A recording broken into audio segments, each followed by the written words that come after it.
This show is brought to you by NMDC Group.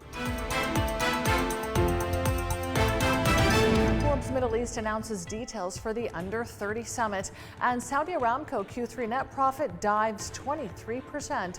You're watching the Daily Brief with Forbes. I'm Ramia Faraj. Forbes Middle East is set to host its second Under 30 Summit in Al Gouna from January 11th to the 14th.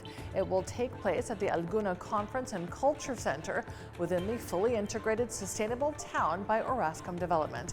The summit will once again host young talent, disruptors and innovators from across the region, offering speakers and attendees an entertaining and enlightening four-day experience. It's part of Forbes Middle East's commitment to recognizing and nurturing young talent in the region. Saudi Aramco's net profit dropped 23% year-on-year to $32.58 billion on the back of lower oil prices and production cuts that will continue until December. It follows a year-on-year net profit drop of 38% in Q2 and 19% in Q1.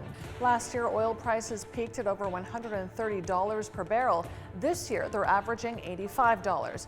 The kingdom's daily production is now about 9 million, far below its reported daily capacity of 12 million BPD.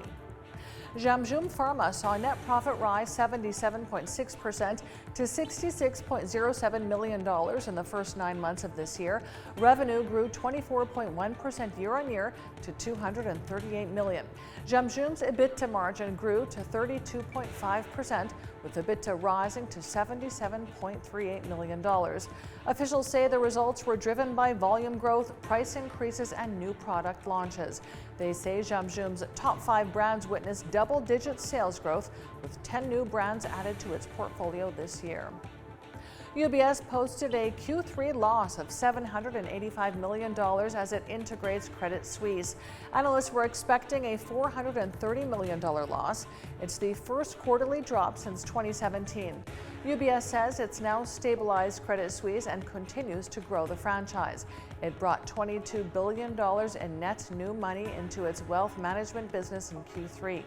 UBS was strong-armed by Swiss authorities into buying Credit Suisse for $3.25 billion in March over concerns its failure would spark a global financial crisis. Nintendo has raised its annual net profit forecast after strong sales of its new Zelda and Pikmin games in the first half of the year.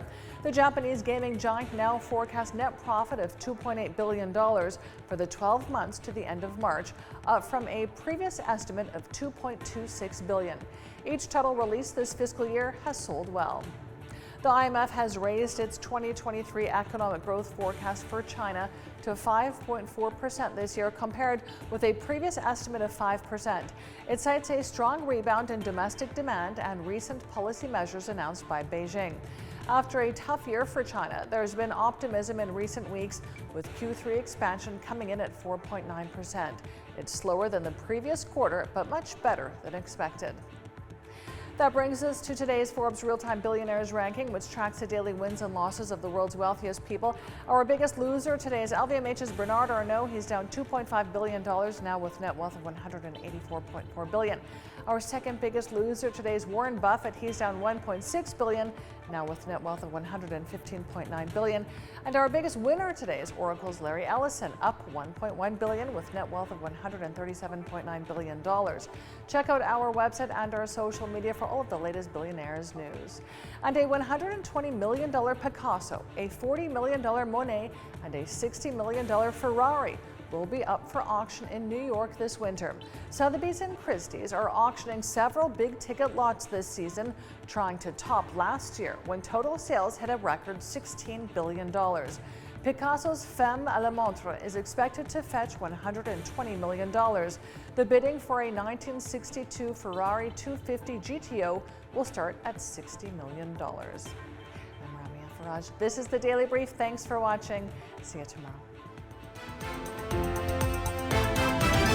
This show is brought to you by NMDC Group.